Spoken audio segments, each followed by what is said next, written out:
Accept for the record without objection. Where did the $100,000 come from? Did they give back the $100,000 to Blandon because of the Contra-CIA connection? Well, Mr. Chairman and members, it's hard to refute and to help educate in 10 minutes. I'm going to submit this for the record, but I'm going to close by saying this. This report is not credible.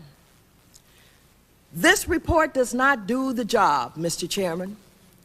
We owe it to ourselves as public policy makers to do something. Why do I do all of this? Because I want to find some CIA operatives, assets, or agents and somehow convict them. That's not going to happen. And I don't believe that, and that's not what I'm trying to do. I am trying to raise the level of this discussion because we've got some work to do as public policy makers. The least we could do is develop public policy that will indicate that drug trafficking can never be used in any covert operation, no matter what is being attempted. We cannot continue to put our heads in the sand. It's a shame what happened with the Kerry report. The idea that members of the Congress of the United States on the Senate side could have presented us with so much documentation, and then years later we have the investigation that was done by the San Jose Mercury, and we find more information about drug trafficking, and either the CIA absolutely knowing or turning its head, and we still can't come up with public policy. At the same time, we're spending millions of dollars talking about a war on drugs. Give me a break, Mr. Chairman and members. We can do better than this. I will not go away, members. I cannot go away. My community has been devastated, as many communities across this nation. As a result of this work, I've been in at least 7 or 8 states with town hall meetings, including New York and New Jersey and St. Louis, and I continue to have several requests every week to come and do town hall meetings and radio stations, because people are outraged and concerned about the fact that somehow this drug problem won't go away, and the idea that the government could be involved. I challenge this committee to get involved with public policy that would get our government out of ever being involved in any way. And while you're doing this, why haven't something been said about General Davila in Honduras, who also was a CIA asset that was caught putting a ton of drugs into the airplane? The drugs found its way into the United States and was sold on the streets, and that was recently, and we still haven't heard a word. When I check with the Justice Department, they tell me they can't say anything. And I suppose you have information you can't say anything about. But I think somehow we've got to do better. The lives of our children and our communities are at stake. I thank you, and I submit this for the record, and more information and documents if you would like to have it. Thank the gentlelady very much for her testimony. At this time, I would like to swear in Mr. Hitz. Mr. Chairman, can I just say one Yeah, thing? sure. I want to commend Congresswoman Waters for the obvious amount of work and effort that she has made here. And I want you to know that we are certainly willing to meet with you and your staff. We want as much information as you have, so that, because we are as you know, we're going to do an investigation of our own. The Inspector General is going to present his report, but this committee is pledged that we will have our own independent investigation. So all the work that you've done, we would like to benefit from it, and I compliment you for your efforts. Thank you very much, Mr. Dixon. Thank you. We would obviously welcome from either of our 2 colleagues who are here today, or any other colleagues who may see these proceedings or be interested in this, any observations they have on this report, which is the subject of our hearing, which in fact we are now going to have officially presented to us by Mr. Hitz. Mr. Hitz, may I ask you to raise your right hand? Do you swear to tell the truth, the whole truth, and nothing but the truth, so help you God? I do. Thank you for joining us today. I would advise members that Mr. Hitz went out of his way to accommodate our schedule. I believe he has been without sleep for at least a couple of days in order to travel back here, and we are obliged for that consideration. Well, I yield the floor to you and hope that you will present comments you wish to on this report. Thank you, Mr. Chairman, and I assure the committee that I'm happy to be here today, and hopefully I'll be able to answer your questions, irrespective of distance traveled. I feel a little bit as if we've had dessert first. Been a very serious and thorough discussion by the two Congresspersons about their views of my report, and so I'm happy to have the occasion now to summarize it for you. And although this is a lengthy statement, I ask that you bear with me because I think it's quite important to get it all in the record. When I appeared before the Senate Select Committee on Intelligence in open session on October 23, 1996, I reported that at the request of then Director of Central Intelligence John Deutsch on September 3, 1996, I immediately initiated an inquiry into the allegations that stemmed from a three-part series called Dark Alliance that was published in the San Jose Mercury News in August of '96. That series discussed the drug trafficking activities of several individuals who had been implicated in cocaine trafficking in California. As you know, the series also suggested that the Nicaraguan Contras, described as CIA's army, benefited from the drug trafficking activities of Ricky Ross, Danilo Blandon, Norwin Meneses, and others, and that these activities were responsible for the emergence of crack cocaine in south central Los Angeles and elsewhere in America. The series also intimated that CIA may have been involved in drug trafficking, or at least had knowledge of those activities and may have given its approval for them. On October 23, 1996, I promised Congress and the American people to have my office, quote, conduct as thorough a review as possible of all available information and report what we find candidly and completely. I am pleased to be able to come before this committee today and say that we have done just that. On December 17, 1997, we published our classified report of investigation of Volume 1 called The California Story, that specifically focused on CIA knowledge of and actions taken regarding the individuals and events that were the focus of the Mercury News series. A little over a month later, on January 29th of this year, we released this report in an unclassified version following a classification review by the agency. I believe those of you on the committee who have read the classified version of Volume 1 and have had the opportunity to compare it with the unclassified version will agree that the information about this matter that is now publicly available does not differ in any significant way from that presented in the classified report. Our purpose is to provide the American public with the relevant facts without compromising information relating to the national security that the DCI is by law bound to protect. Our report presents an exhaustive array of facts and allows me to reiterate what I said before the Senate Select Committee in '96. We will present the unvarnished truth as we find it, and will do so to the best of our abilities. Today, I can say that we have done just that. We reviewed an estimated 250,000 pages of documents and used the information gleaned from these documents to conduct over 365 interviews of persons on 4 continents. These interviews included current and former directors and deputy directors of Central Intelligence, current and former senior agency staff personnel, secretaries, communicators, logistics personnel, operations officers, attorneys, present and former CIA assets, contractors, law enforcement personnel, former Contra leaders, convicted drug traffickers, and others. Our investigative team went to great lengths to obtain relevant documents. We sent officers to the National Archives to review records compiled by the Office of Independent Counsel for Iran-Contra matters. We examined CIA's own Iran-Contra records that comprised about 300 linear feet of agency and other executive branch documents. We worked directly with DEA, FBI, and the Department of Justice IG to obtain relevant information from the files of those organizations.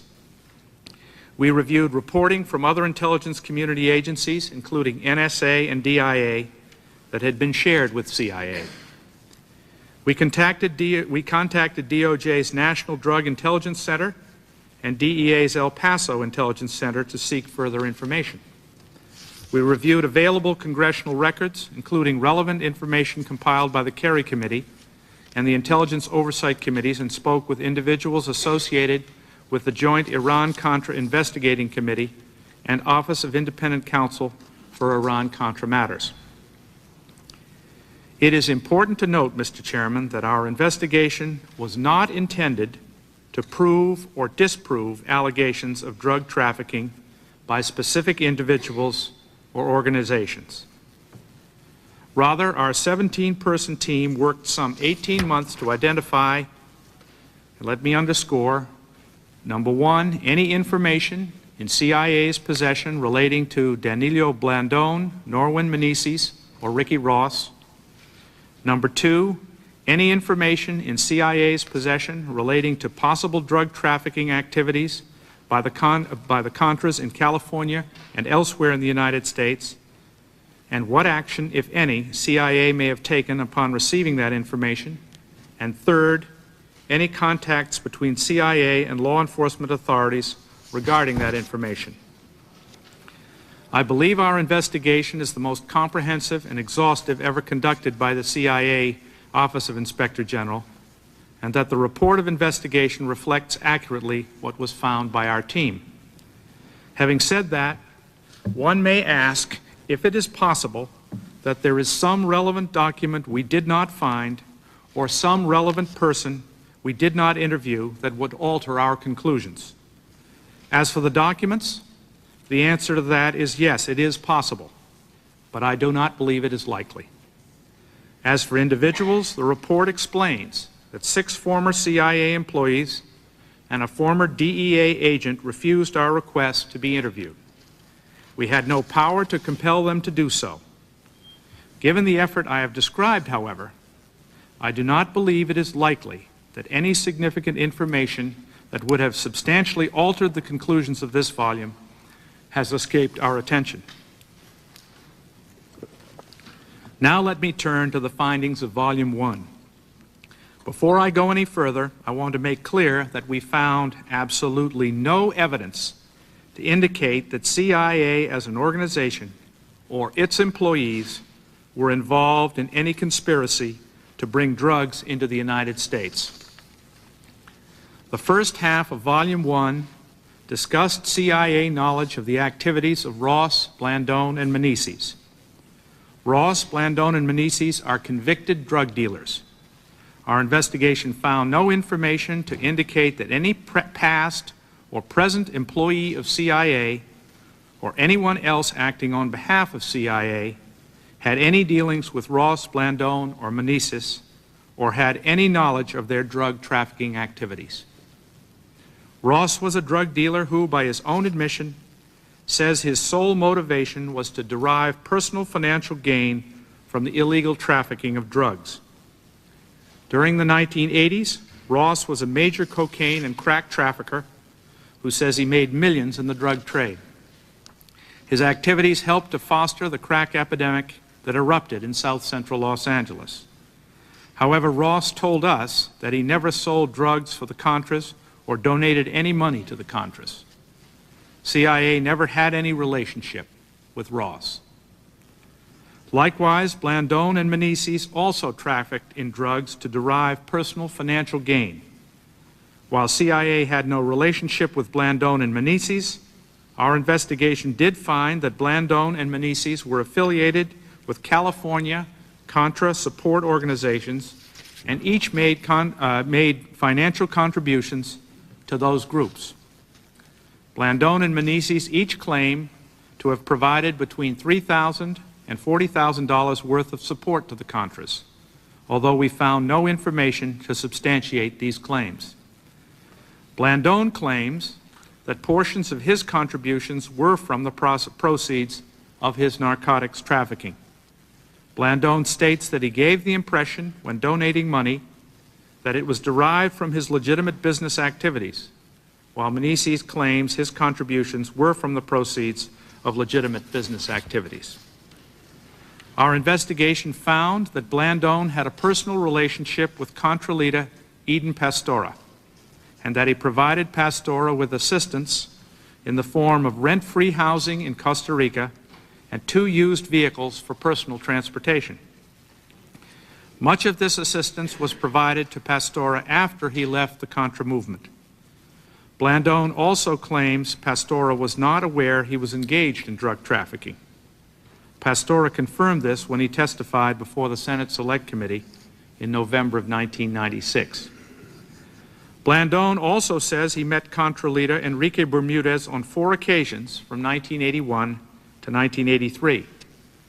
Blandón states that one meeting occurred in Honduras in 1982 while he and Meneses were traveling to Bolivia to conduct a drug deal. Blandón says that Bermudez told them that the Contras were having trouble raising funds and asked that he and Meneses help, stating that the end justifies the means. Blandón adds that it is his belief Bermudez did not know that he and Meneses were engaged in drug trafficking, but was aware of Meneses' alleged Nicaraguan organized crime connections. This investigation found no further information on this subject. Unfortunately, we could not obtain information from Bermudez since he was murdered in Managua in 1991. No information has been found to indicate that CIA hindered or otherwise intervened in the investigation, arrest, prosecution, conviction, or sentencing of Ross, Blandón, or Meneses. Additionally, Ronald J. Lister or David Scott Weekly, who were mentioned in the media in connection with Blandón, had no relationship with CIA or its employees.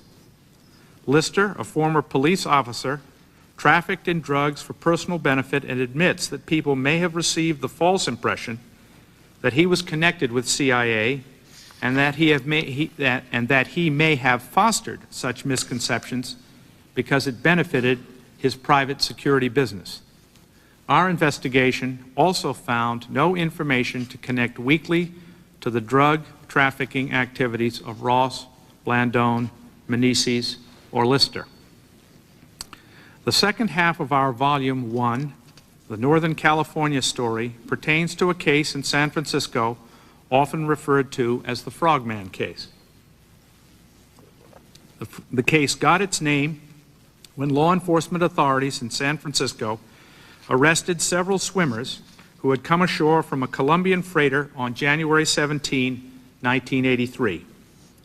At the time of their arrest, the swimmers had with them some 430 pounds of cocaine. In all, some 12 arrests were made on January 17, and more followed soon thereafter, including the arrests of 2 Nicaraguans, Julio Zavala and Carlos Cabezas. Unlike the events relating to Ross, Blandón, or Meneses, this was a case where the CIA became involved because it mistakenly thought it had an interest to protect. CIA first learned of the Frogman case in late July 1984, about a year and a half after Zavala's arrest. At that time, CIA was informed that 2 representatives of the United States Attorney's Office in San Francisco, which was prosecuting Zavala, planned to attend depositions in Costa Rica from 2 members of Contra organizations who had provided Zavala with letters that claimed that some $36,000 that the authorities had seized from Zavala at the time of his arrest belonged to the Contras. CIA officials mistakenly identified one of the Contra members as a former CIA asset, and there was a concern that the depositions might expose a Contra support group in which CIA had an operational interest. No information was found to indicate that the 2 Contra officials who wrote the letters supporting Zavala or the organizations with which they were affiliated were involved in drug trafficking. Moreover, The principal author of the letters reportedly was later expelled from the Contra group when its leadership learned he had written the letter in support of Zavala's claim, and he could not satisfactorily explain the basis for his actions. In any event, an attorney from the CIA's Office of General Counsel met with the responsible prosecutor and possibly other representatives from the U.S. Attorney's Office. Prior to the CIA attorney's meeting with the prosecutor had discussed with one of Zavala's attorneys the possibility of returning the money to Zavala rather than expending the time and money necessary to travel to Costa Rica in connection with the depositions. That said, accounts differ as to why the money was returned to Zavala. The AUSA who prosecuted Zavala, the U.S. attorney at the time, Joseph Rossaniello, and others involved in the prosecution state that the decision to return the money to Zavala was not based on any CIA representations, but on their own judgment as to whether it was worth the time and expense to go to Costa Rica for the depositions. However, we found a CIA cable that was written soon after the CIA attorney had met with the responsible prosecutor. The cable indicated the money was returned to Zavala at CIA's request. Unfortunately, the CIA attorney cannot recall the facts of the case or the meeting in question. In summary, the key points I would emphasize with regard to the Frogman case are that, 1, whatever impact the CIA attorney may have ultimately had on the decision of the U.S. Attorney's Office to return the money to Zavala, we have found no evidence to indicate the return of the money weakened the prosecution's case against Zavala. Zavala was convicted and sent to prison. Secondly, Carlos Cabezas, who was also arrested and convicted in connection with the Frogman case, claims he was part of a network that sold cocaine for the Contras. We found no information to support his claim. We found no information, as stated in the Mercury News series, to connect Meneses with the Frogman case. Meneses says he was never part of the Zavala organization. Zavala and Cabezas confirm this assertion. We will soon be issuing Volume 2 of our report. Whereas Volume 1 focused on drug traffickers in California, Volume 2 will closely examine any other linkages between CIA, drug trafficking, the Contra program, and Contra leaders and organizations. In Volume 2, we will set the background by describing what at the time were CIA's legal and regulatory responsibilities, policies, and guidelines governing dealings with people and organizations that were subject to drug trafficking allegations. We will also explain the intelligence collection requirements that existed at the time concerning drug trafficking. However, the bulk of Volume 2, and it is bulky, approaching 600 pages, will be devoted to a detailed treatment of what was known to CIA regarding dozens of people and a number of companies connected in some fashion to the Contra program or the Contra movement that were the subject of any sort of drug trafficking allegations. Each is closely examined in terms of their relationship with CIA, the drug trafficking activity that was alleged, the actions CIA took in response to the allegations, and the extent of information concerning the allegations that was shared with U.S. law enforcement and the Congress. As I said earlier, we have found no evidence in the course of this lengthy investigation of any conspiracy by CIA or its employees to bring drugs into the United States. However, during the Contra era, CIA worked with a variety of people to support the Contra program. These included CIA assets, pilots who ferried supplies to the Contras, as well as Contra officials and others. Let me be frank about what we are finding. There are instances where CIA did not, in an expeditious or consistent fashion, cut off relationships with individuals supporting the Contra program who were alleged to have engaged in drug trafficking activity, or take action to resolve the allegations. And I want to underscore the fact that we're talking about allegations here. Volume 2 will be delivered to the Director of Central Intelligence and the Intelligence Oversight Committees as a classified report near the end of this month.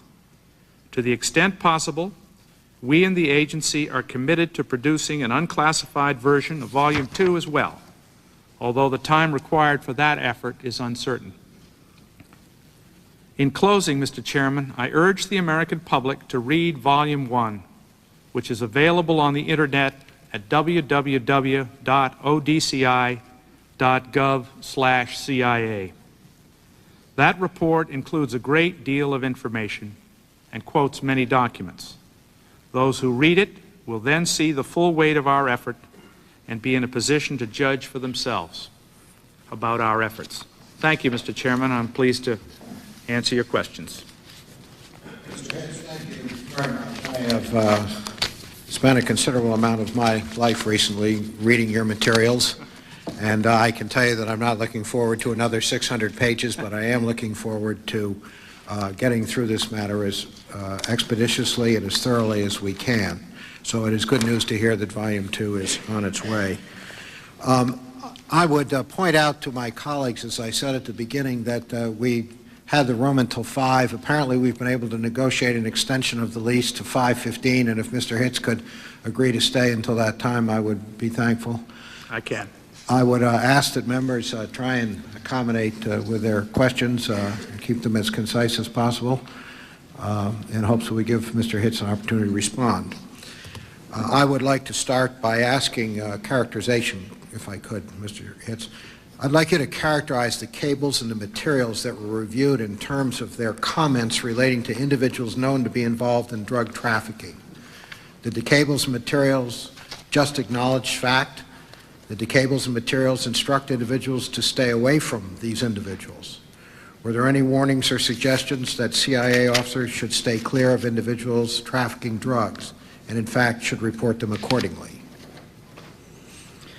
As you know, Mr. Chairman, at least from calendar year 1986, there was a prohibition in force against dollars, CIA money, going to individuals or groups found to be involved in drug dealing.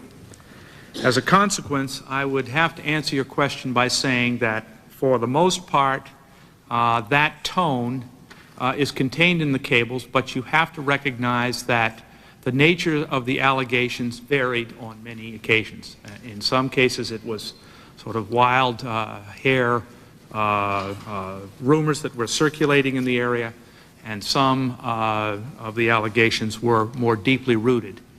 And once again, I'm afraid you're going to be hearing this from me in answer to a number of questions. When we get beyond the specific individuals and acts that were covered in the Volume 1 California story, you're just going to have to be patient and wait for Volume 2, where, in fact, the allegations that were the subject of some of those, that cable chatter, if you will, are central to our investigation. Thank you. Notwithstanding what your report says for itself, and I know it does speak to this a little bit, generally, were the materials used in your investigation solely produced at the CIA, or did they include materials from other intelligence agencies? No, we had very good cooperation, as you know, from other agencies, particularly the Department of Justice and the DEA, insofar as CIA records contained information from other agencies. Department of State, for example, we were able to review that as well. With regard to the individuals who declined to be interviewed by your office, did they give you any reason for their unwillingness to participate in this? I presume you do not have the power for subpoenas. No, we do not have the power for subpoena of individuals. We do, thanks to the work of this committee and the Congress, now have the power to subpoena documents, but we don't have individual subpoena power. I talked to a number of the individuals, there were only a handful, that refused to talk to us. In fact, I talked to Dewey Claridge. I think that some of the, if I could characterize the attitude that I encountered and that my staff encountered, it was having gone through the Iran-Contra investigation, that era, several felt that they'd done enough. They'd been through enough. They did not believe that there was any substance to the Mercury accusations, and they just chose not to participate. In your review, how would you characterize the concerns of CIA managers relating to any potential dealings with individuals who were suspected or known to be trafficking drugs? I think the '86 prohibition against providing monies to anybody associated with drug trafficking was uppermost in the minds of the managers involved in that period, and it seemed to be reflected in the cable traffic. But again, you'll have to wait for Volume 2, because you will see that some of the allegations of drug trafficking appeared to be more substantial than others, and that would weigh in some of the positions taken. And finally, for me, Mr. Hitz, did you interview any of the following? Gary Webb? No, we did not. Sandra Smith? I'm sorry, Mr. Chairman. Who was that Sandra Smith you said? Sandra Smith is the lead-off DEA agent in the first of the Dark Alliance stories, the alleged source of the beginning of this. No, we did not. Celerino Castillo? We attempted to, along with the Department of Justice, to work out circumstances under which we could take Mr. Castillo's testimony, and we were unable to do so. Thank you very much. I will have a series of further questions, and I know we all will. Those who have invested the time, and I believe every member of the committee, and obviously colleagues who are interested in this as well, will be submitting record questions for you in writing, if that is agreeable. That is agreeable. Thank you, sir. Mr. Dix.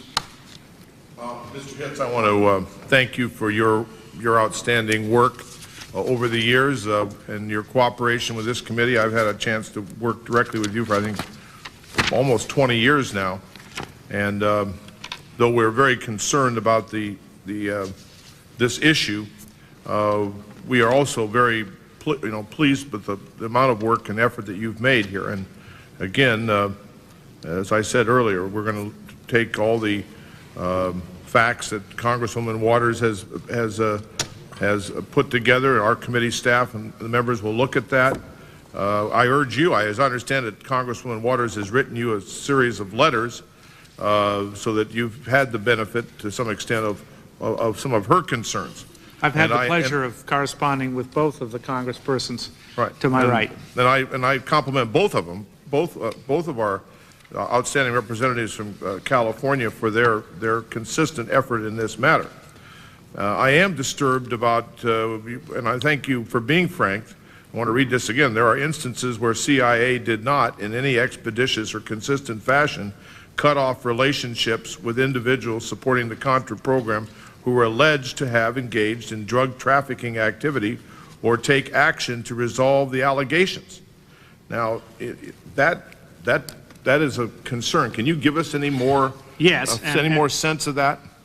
Because you're going to be getting Volume 2 before the end of the month, I didn't deem it appropriate to be entirely silent on what it is that you could expect to see. That's sort of a preview, but I have to be very careful, and I think the key word in the passage that you just read from my testimony is allegations. That's where it's going to come down, Mr. Dix, is to how those allegations were weighed. And you are going to pass judgment, as are my colleagues at this table, when they read the report, on whether or not we responded, whether or not the agency responded appropriately in dealing with those allegations. But that's why the report, Volume 2, will be 600 pages long, because we wanted to go into each of these instances in some detail. And your view is that there wasn't a consistent policy about how this should be dealt with or handled? Well, I think the '86 prohibition against dealing with any individuals, that is, making money available to any individuals who were involved in drug trafficking, as I say, was uppermost in the minds of the managers and the correspondents in headquarters dealing with these situations. But the point is, they were also involved in a major effort, as you recall, to keep the Contra movement going. And what you will be seeing is a situation where if the allegation was flimsy or fourth and fifth hand, perhaps the pursuit of running that allegation to ground wasn't as expeditious as it might have been. I don't want to soft pedal it, but that seems to be the manner in which these things were treated. Was there an effort to try and interview Oliver North or any of the other principals involved during the Reagan administration in the Iran-Contra affair? We did not seek to interview Oliver North, and we confined our interviews primarily to CIA officials. Let me check with my staff here. Yes, and you must understand, Mr. Dix, that we felt we knew a great deal about what Oliver North's testimony was because we had access to all the records of his testimony before the Iran-Contra. Was he ever questioned on this subject? No. No, he was not. I would urge that, you know, that it sounds like he'd be one person I think we ought to go interview, or maybe this committee may have to interview him. But because of the incredible lengths he went to fund this operation. Correct. I think it raises a very serious issue. And because of the short time, Mr. Chairman, I will end it there. Thank you for your good work. And I want to thank you for your good service to the CIA and to the country. Thank you, Mr. Dix. Mr. Lewis. Thank you, Mr. Chairman, and my colleagues. I very much appreciate the opportunity to participate in this session today, as I did the first of two hearings in Los Angeles. I want to compliment both my colleagues from Los Angeles, Ms. Melinda McDonald, as well as Maxine Waters, for their effort here. Mr. Hitz, I too appreciate your making the effort to come and be with us today, and want to express our appreciation for your long service to the country. The challenge and the problem that we're faced with here, dealing with drug trafficking in the United States, of course, is of major concern to all of us in the Congress. I want to sign on to the statement of my colleague, Mr. Dixon, that says it is not just a congressional problem, but the nation's problem. For all of our people are impacted by the scourge of drugs in our society. Mr. Hitz, I have a number of questions. I'll summarize them. A number of questions relative to Los Angeles activity, and I'd ask you to respond as best you can at this moment, and you might add to it if you feel it's appropriate. Did the CIA have knowledge of drug trafficking by operatives, assets, or employees of the CIA in Los Angeles between the periods of 1979 and 1996, and did any Contra organizations receive any financial support from drug trafficking in the United States during that same period? Well, as you know, Mr. Lewis, our report indicates what Blandone and Menezes told us, that they made contributions to Contra support groups of between $3,000 and $40,000 each. With respect to the first part of your question, again, we were concentrating primarily on the San Jose Mercury allegations and the Contra connection. And with respect to that, we did not find any knowledge by CIA of a drug tie to the Contras.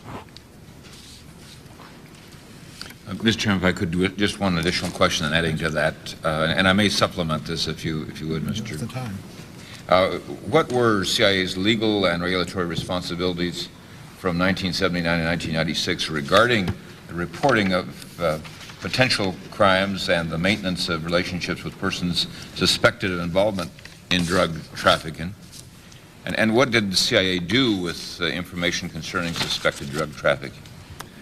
Well, it was a movable feast, so to speak, for part of the period in which you were speaking. From 76 to 82, it was an issue that was not really addressed.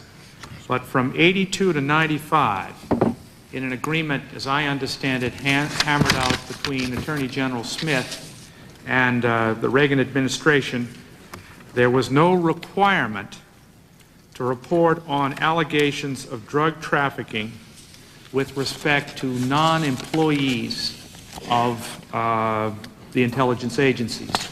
And during that period, non-employees did not include agents of CIA, did not include CIA assets.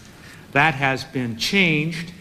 The agreement in 1995, superseding the 82 to 95 period, specifically lists narcotics crimes as reportable, irrespective of whether or not the agency acquires information that they are being carried on by non-employees, namely assets. As a practical matter, and you'll see once again in Volume 2, there are ample instances where we passed word of allegations of drug trafficking to law enforcement during that period. But that definitional situation is the one that I've just described to you. Thank you very much, Mr. Hitz. Mr. Chairman, I'll yield back the balance of my time. We've got a long list of questioners here. I appreciate the time. Thank you, Mr. Dixon. Thank you very much, Mr. Chairman. And Mr. Hitz, I join those who are sorry to see you leave. I understand you're off to Princeton University. But with proper notice, can you remain available for consultation or testimony if we give you enough notice? Of course. And I won't be going anywhere before the 30th of April. Oh, good.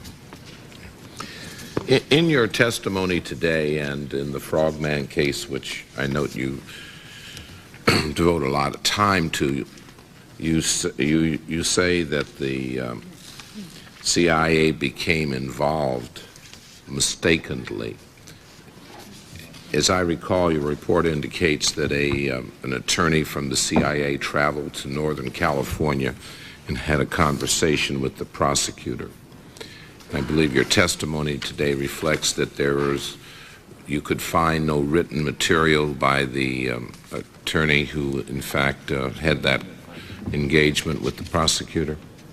What we did find, of course, and I believe you're familiar with this, Mr. Dixon, is the write-up that was made by the Office of General Counsel commenting on that particular exchange, that intervention with the assassinations, in fact, doesn't have a recollection of it. Right. And the write-up was not made by the person who was involved? Well, we don't know that. We don't know who it was made by, is that right? Correct. He has no recollection of it. Right.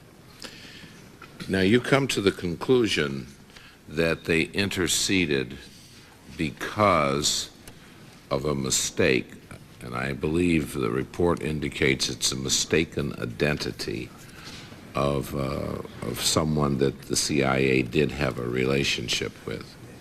That's correct, Mr. Dixon. One of the signatories, let me back just up a bit, and for you and for others who may not have dug into the detail of this particular part of the report, the CIA did not get involved in the Frogman case until several years after the arrest took place. And it came as a consequence of a cable, State Department cable from Costa Rica, saying that an attorney, a private attorney, and attorneys from the United States Attorney's Office in San Francisco were about to come to Costa Rica to take the deposition of two signatories to a letter which had been directed to, I guess, the U.S. Attorney's Office seeking to reclaim the $36,000 that had been confiscated on Zavala's arrest. And as near as we can tell from the way that matter was reviewed, what the documents show in the Office of General Counsel, the letter came from what appeared to be Contra support groups, or on behalf of Contra support groups, and one of the signatories the agency mistakenly identified as that of an asset. It was a Hispanic name that was remarkably close to the name of an agent that had worked for us. In the event, as you suggest, a case of mistaken identity. The other signatory, Mr. Aviles, was known to us, and though he was not a CIA agent, he was known to hold a position in a Contra support group. So, not having been able to locate the lawyer who was actually involved in this, and therefore not being able to speak to his or her mindset, it appears what they were trying to do was to protect the identity of the Contra support group's connection, and in that way see if they could keep it from being revealed. I guess what I'm asking is that did your investigation make an independent evaluation that this was a mistake, or is this something that the CIA told you? The if CIA so, what did you did rely not on? tell us, and in point of fact, we were the ones that discovered that the identity of the agent was mistaken. Just let me focus on one other question, and that in the Frogman case, there's a gentleman named Gomez, Ivan Gomez, who your report indicates that in fact, I guess, was a contract employee of the CIA. Is that correct? Yes, but I think if I recall correctly, and I'm asking my associate here to find it, I think there was a mistaken identity with respect to Gomez as well, wasn't there, Rick? Well, I want to get to that. That's the Yeah. point in me asking this question here. Pardon me? The fact is that he was alleged to have been named by Cabasas to have been at a meeting.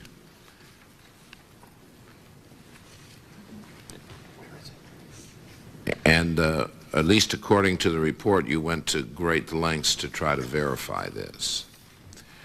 That you showed Cabasas 16 pictures. Yes. And he failed to identify the gentleman. Well, sometime between the showing of the pictures and the event that alleged to have occurred. But do you have any independent information as to where Mr. Gomez was at the time of this meeting? Excuse me, Mr. Dixon, let me...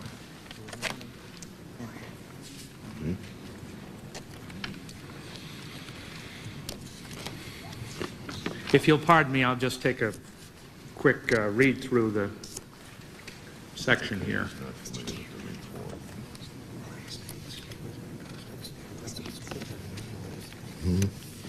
As you recall, Mr. Dixon, in paragraph 233 of the report on page 86, Right. we did stipulate that the reason we believed it wasn't the same Ivan Gomez was because he was in the United States and not in Costa Rica during the period when the meeting that Cabezas described allegedly occurred. Okay. Now, I mean, I think the committee will pursue this, but on 85 at 231 and 86 at 234, you say that perhaps these people got this name, Ivan Gomez, because it had been published in the newspaper. Yes. But it was published in the newspaper after the statement was made, as I recall. Correct? I see. So I don't understand how that supports the fact that they could have picked this up from the newspaper, or are you suggesting that there was some underground conversation before it reached the newspaper? Yes, I'm reminded by my associate here that, in fact, we were told about this in 1997 when we interviewed Cabezas, and that, of course, as you suggest, is not clear from this paragraph. And finally, did you ask Mr. Gomez, Ivan Gomez, if he attended this meeting? Yes, we did. And what was his response? No, excuse me. What a Thank you, Mr. Chairman. misstep. Mr. Givens.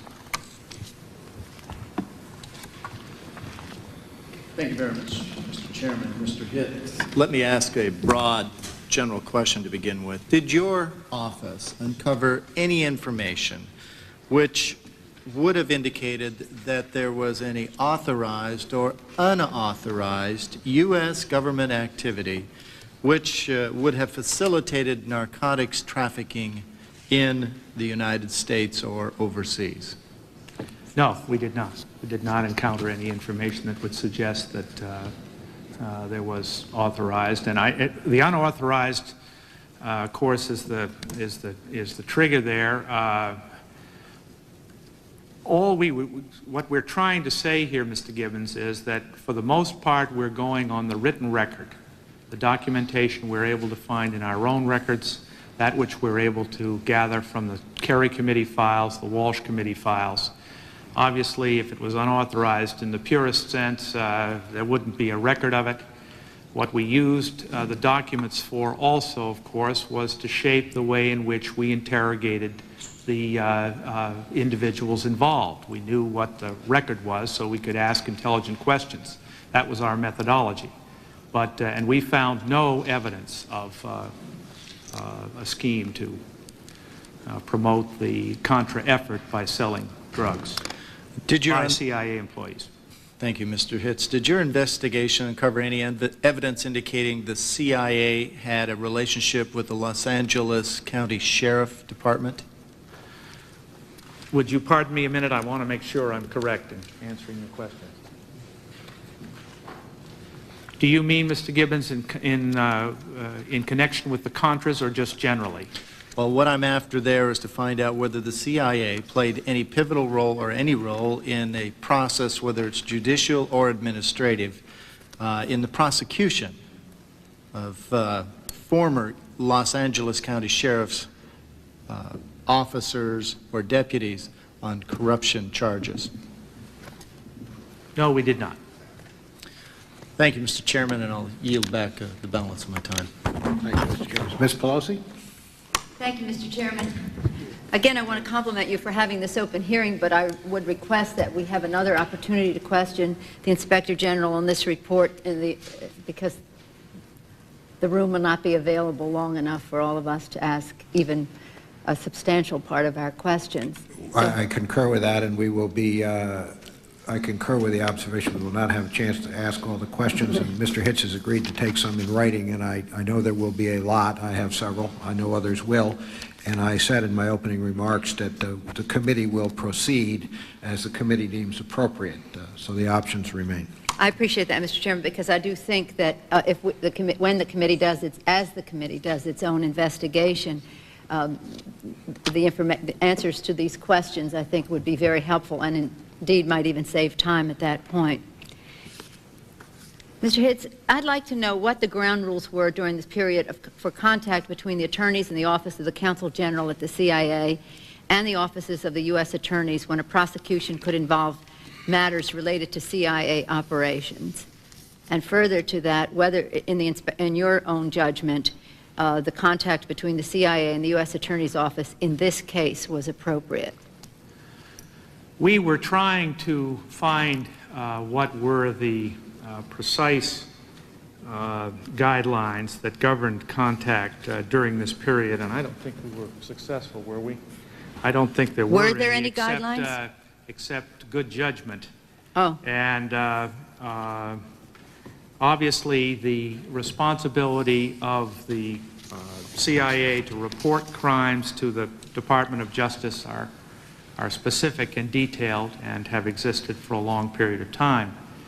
As to your second question, you can see from our report, which is one of the reasons why we went into it in such detail, that there appears to have been a difference in interpretation of the propriety of the contact between the individual attorney who engaged in it and stated in his write-up of it that he felt he was getting into an area that could cause embarrassment to the President's covert action activity in the Contra matter and drugs. His superior, several months later, writing up a status report on this whole event, felt that he was a calamity howler.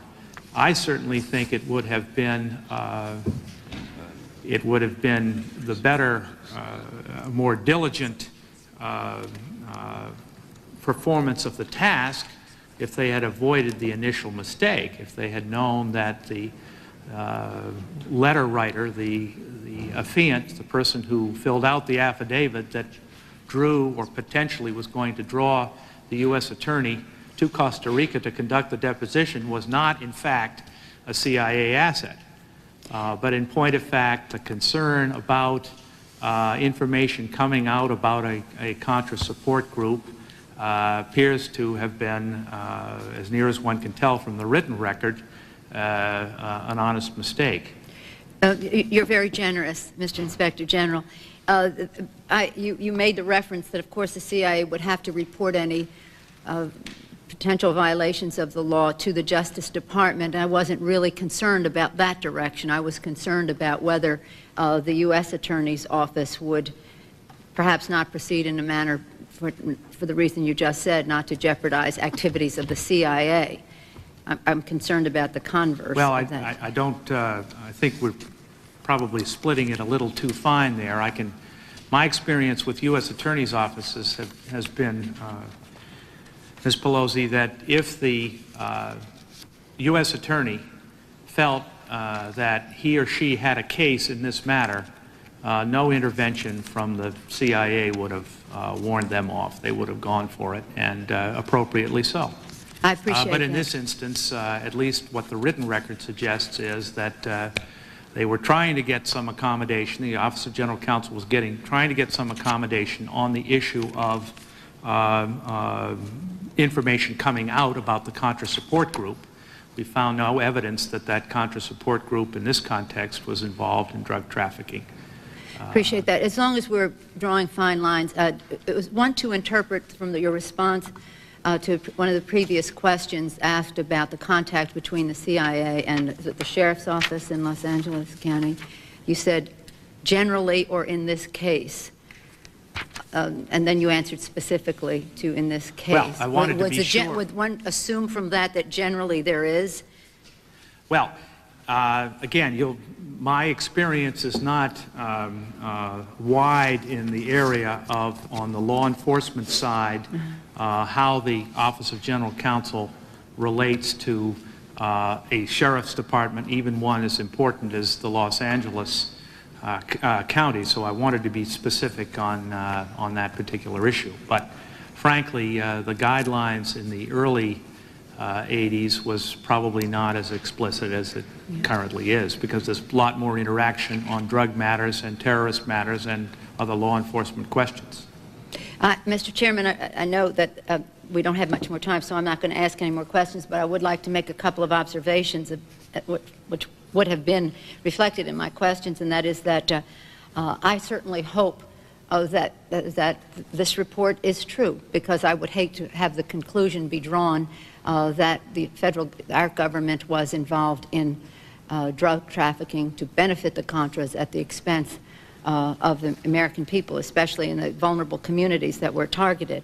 But as I listen to what you say, Mr. Heitz, and I appreciate your establishing your limitations. You don't have the power of subpoena.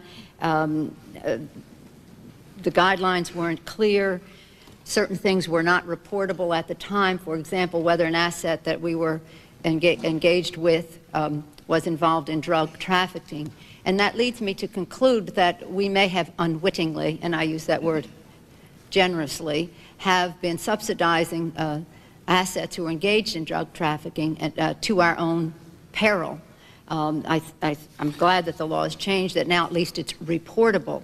But I, for the life of me, cannot figure out why, as you say in your statement, that the CIA did not know if these assets that they were, whether these people were involved in drug trafficking. At least we should know. Whether it's reportable or not, we should at least know. We're pretty I mean, we're the CIA. Shouldn't we know?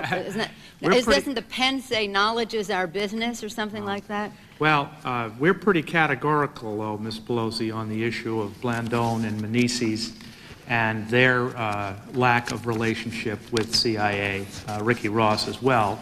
And you'll just have to be patient with us, because in Volume 2 we'll deal with a greater volume of allegations and get away from those central figures. But I think you can take Volume 1 as pretty categorical on the point of Blandone, Meneses, Ricky Ross, Weekly, and Lister.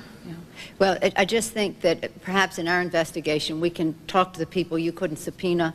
We can figure out why it wasn't worth $35,000 or $36,000 to go to Costa Rica for a deposition, and we can find out if the CIA mistakenly identified and somebody, if they had not mistakenly not identified somebody as well. If they can make a mistake in one direction, they might make one in another direction as well. That is not to say that within the limitations that you have in the Inspector General's office, that you haven't made a good effort to make a presentation to us, but I'm afraid it keeps open some questions that I hoped that it would close. But nonetheless, I thank you for your testimony today. Thank you, Mr. Chairman. Thank you, Mr. Skaggs. Thank you, Mr. Chairman.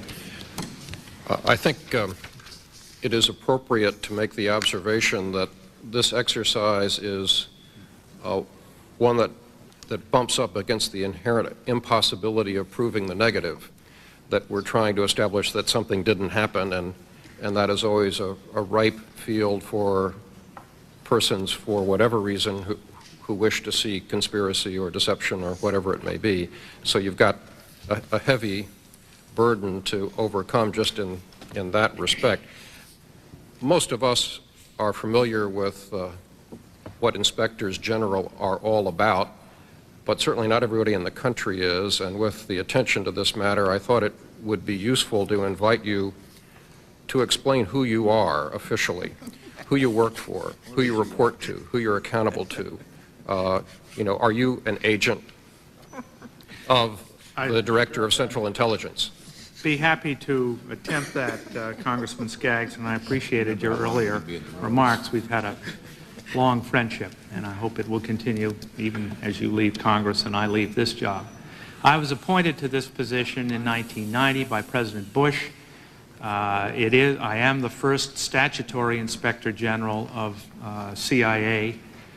This committee played an enormous role in creating the statute that gave rise to the office. I think it's fair to say it flowed out of some of the limitations that the administrative IG was deemed to suffer from that the Iran-Contra affair revealed. We are supposed to be chosen on a nonpartisan basis. We are specifically directed by you to follow the trail wherever it leads. We have independent hiring authority, although we obviously conform to the security rules of the CIA. And I report to the Director of Central Intelligence. I am an executive branch employee, but my reporting does not stop there. This committee benefits from a semi-annual report of our activities that sets forth what inspections, investigations, and audits we've performed over the preceding 6-month period. And we come to this committee on extraordinary occasions, have done it twice, to report significant violations of the rules. Frankly, without your from the legislative branch interest in the work that we do, I am sure we would not be able to get it done. Now, we have authority to compel testimony, not by subpoena, from all current employees of CIA. They are subject to dismissal if they do not answer our questions. And there are no files or other materials that are off limits to our search. The Director of Central Intelligence could stop an audit or investigation on vital national security grounds if he chose to do so, but he would have to set forth his reasons for doing so and inform this committee. And that has not happened on my watch. So I appreciate your question so I can set that forth. The Director of Central Intelligence cannot, or at least in this instance, did not attempt to control your investigation in any way? He did not. The staff of the IG's office that assisted in this investigation, can you give us an idea of the extent to which those individuals are career IG staff as opposed to persons that may go back into the agency after serving a tour with you? We're 90% career cadre in terms of the makeup of our investigative committee, and I suspect the other 10% are going to elect to stick with us as well. The point being that, and one of the things that hasn't been mentioned here, this was a 17-person effort. It took us 18 months. It is a prodigious amount of work. It's one that, as you suggest, is hard simply because of the difficulty of attempting to prove or at least deal with an accusation and to determine whether or not it's well-founded. But no, ours is a career cadre, and I think it's appropriate that it remains so. Then we should have no fear that any of the people that worked on this were pulling punches because they're eventually next year or the year after or whenever going to go back into the agency to work with the colleagues that they might be critical of. Correct, and in most instances, in order to pull a punch, they would have to done it in full view of some of their colleagues on this team, and it wouldn't have washed, and we would have seen it in terms of the sources for the reviews. No, I have no concern at all that punches were pulled here. Thank you, Mr. Chairman. Thank you, Mr. Skaggs. Mr. Bishop, good afternoon. Good afternoon, and thank you very much, Mr. Chairman. Let me apologize for my delinquence in getting here. I had a 2-hour mechanical delay with my flight, and I didn't want to rush that.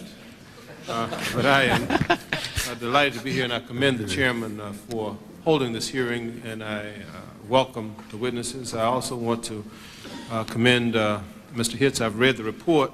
I have a statement that I will submit for the record, but I would like to make several observations, the first of which the scope and level of detail of your report I very much appreciate in Volume 1, Mr. Hitz, and I want to join my colleagues in commending you as you retire from the CIA, and I want to take this opportunity to join them in thanking you for your service to the agency and to our country. I also would like to make the observation that allegations of CIA involvement in the introduction and distribution of crack cocaine as alleged in the Mercury articles are very, very serious, and it really created a firestorm. And in minority communities, it immediately generated comparisons to the Tuskegee syphilis study, which, of course, you know, where African Americans were injected with the syphilis germs and were left untreated for purposes of study. And to inject this kind of a communicable disease into our community is horrible and it's terrible. It's a terrible thing for the government to do. And in this day and age, the introduction of drugs, or the allegations of the introduction of drugs, crack cocaine into our community is equally as bad and reprehensible, and we certainly feel it appropriate that this committee and the agency and all interested parties really get to the bottom of it, and I commend you for the effort. I really want to ask you a couple of questions with regard. I note that the report of the investigation indicates that you reviewed over 250,000 documents, pages of documents, between September of '96 and December of '97. You interviewed over 365 individuals. And with all of the interviewing and review of documents and the securing of what we believe to be relevant information, let me just ask you, in doing all of this, did your office receive the full and complete cooperation and support from the management of the Central Intelligence Agency? Yes, we did, Mr. Bishop, and I think we did, at least in part, in no small part, because of the concern you earlier expressed in your remarks. I think the allegations were taken extremely seriously by top management of CIA when the San Jose Mercury pieces first appeared. This committee has clearly taken them seriously, and we, putting as many people on the investigation as we have been equally concerned. So my cooperation was full. Were the current employees cooperative in providing information, and did any government agency or official or state agency or individual attempt to influence your investigation in any way? No, we had good cooperation, and nobody tried to push us around. What about this fellow, the CIA attorney that could not recall the facts of the case or the meeting in question? That doesn't sound to me like full cooperation. Well, again, Mr. Dix, The Zavala matter. it's Frogman regrettable case. in the sense that we would like to have gotten his, if he was the person who authored the document and he's the person that made the intervention with the U.S. Attorney's office, it would have been helpful had he remembered. But we had a pretty good written record, and in point of fact, that's what we were stuck with. Thank you for yielding. You're welcome. Would you just tell me what were the CIA's legal and regulatory responsibilities from 79 to 96 regarding the reporting of potential crimes and the maintenance of relationships with persons that were suspected in the involvement of drug trafficking in the Los Angeles areas? I think just before you arrived, I spoke to a rather odd history there. In point of fact, the period of 82 to 95 was one in which there was no official requirement to report on allegations of drug trafficking with respect to non-employees of the agency, and they were defined to include agents, assets, non-staff employees. That has since been changed since 95. That having been said, I mean, that was the agreement that was struck between then Attorney General Smith and the agency. There are numerous instances of referral of allegations of criminal activity to law enforcement during that period that in fact turned out to involve assets. I was going to ask also if the CIA intervened, otherwise played a role in any of the investigative or judicial processes involving the prosecution of former Los Angeles County Sheriff deputies on corruption charges. No, we did not. Did you uncover any evidence concerning agency attempts to recruit Michael Rupert, who was a former L.A. police officer who claims to have knowledge of CIA links to the narcotics trafficking? We found no evidence of such efforts. Has the CIA ever had any relationship with Mr. Rupert? And if so, what was the nature of that relationship? Only, I think, as detailed in the report. None. None.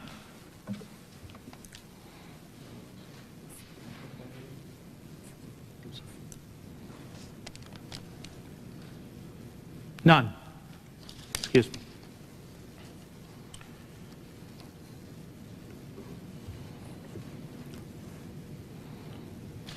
And I assume that you've already covered this, whether or not the CIA had any information concerning the drug trafficking activities in Los Angeles by individuals affiliated with the Contra movement.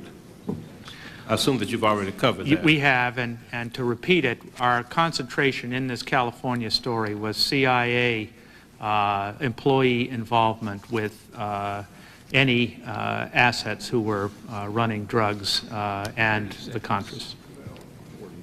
So we have, as you know, been reported on the statements of both Menezes and Blandone that they made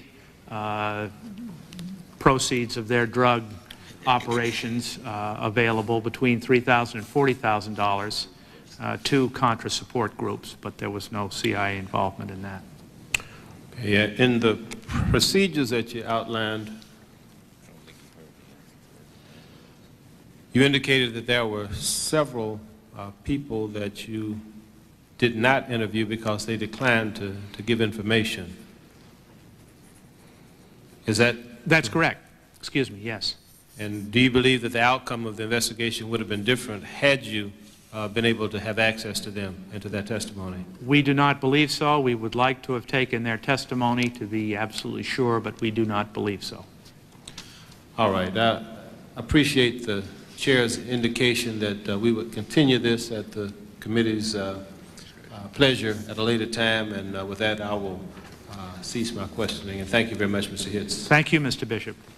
Ms. Bishop, thank you. I wanted to yield for a closing comment very briefly to Mr. Dix, but before I did, I wanted to also point out one more time that we are greatly obliged to our colleague and member of this committee, a very senior, valued member of this committee, and a member of Congress who is also senior and valued as well, Mr. Julian Nixon, for the extraordinary amount of work he has done. Not to say that all the other members have not acquitted themselves very honorably and done their homework as well, but Mr. Dixon has been preeminent, and I wanted to thank him publicly for that. And I would yield very briefly to him to respond. Mr. Chairman, but I don't want to leave the impression, I don't think, committee, that the work is over with. I mean, Not at all. All right. I was setting you up, actually, for what's coming next. Mr. Dix. I do want to concur in those very fine remarks, Mr. Chairman. Congressman Dixon's done an outstanding job. Going back to the question I asked you about the, your look ahead into the second report. You've indicated that your investigation has found instances where CIA did not expeditiously and consistently cut off relations with individuals supporting the Contras who were alleged to have engaged in drug trafficking. Did any of these allegations involve trafficking in the United States? Yes? Did any of these allegations involve trafficking in California? No. That was covered by Volume 1. Not specifically. Did your investigation attempt to resolve these allegations? Well, Or do we have to wait for Volume 2? frankly, Mr. Dix, we wanted to put a spotlight on the allegations and the exchange of information. We haven't, I think, as such, taken any position on them, but you will see that when we set them forth, I think you'll be in a position to make up your own mind as to the gravity of the allegations and come to your own conclusions. Thank you, Mr. Chairman. Thank you, Mr. Dix. We are beyond the appointed hour, and I know that we have added even longer to the length of your already long day, Mr. Hitz, but we're very thankful. As you can tell, there's a great deal of interest. There will indeed be several follow-up questions coming along on this subject as we proceed with our investigation in the Select Committee. Some of those areas of questions we will be asking. I want to give you a little bit of a heads up. I don't know whether you've done any costing work yet, but we're interested in how much this is costing, and realizing that you've got so many hundreds of thousands of pages of documents, we're looking a little bit at it from our own staff equity point of view, too. And the second thing I would point out for members, I have promised that we are going forward. We all know that we are, and we are not going to necessarily suggest that all of this is going to be done publicly. I would tell members, however, that there has been a lot of testimony and concern about these 7 members who declined to participate in Mr. Hitz's efforts. We have been in contact, I understand, with all 7 of them, and we have varying degrees of response. So I offer that only as a token of the commitment to proceed forward on this. And we'd like to add Mr. Strickland to that list. Well, we will certainly take that under advisement if you're talking about the Mr. Strickland of this report. Would we also like to ask consent to put a few of the articles into the record? Absolutely, without objection. I would like to ask one final question, Mr. Hitz, if I could. I have read this report very closely. It is a narrow report. It focuses, as you say, a spotlight on a specific set of allegations. The report, I think, is very clear in what it says. It is signed by you. Yes. Did you sign this report without reservation, and do you stand behind what this report says? I did, and I do. Thank you very much. I appreciate everybody's attention and participation in this. This meeting is concluded.